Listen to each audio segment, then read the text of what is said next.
алғашқы президентті көру, өзге елдің президентін қарсы алу іс-шараны көру мүлде бөлек сезім. Бұл сезімді сөзбен айтып жеткізу қиын. Бұл үшінші шарам. Алдыңғы саммитте 5 елдің президенті қарсы алған. Одан бөлек Руанда, бүгін міне 7-ші президентімді көргелі жатырмын. Болгария елінің президентін.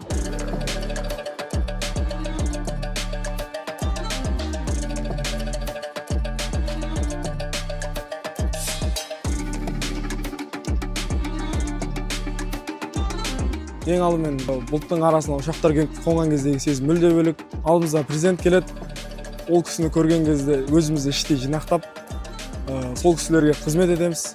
Барлықтарына сәлем жолдаймын. Ең бірінші ата-анама осындай мемлекеттік күзет қызметінде әскери борышымды өтеп жатқанымды мақтан ретінде айта аламын. Әке, ана, балдарыңыз құрмет қарауыл ротасында қызметін өткеруде және өзге елдің президенттерін көріп, өз елімізге қызмет етемін.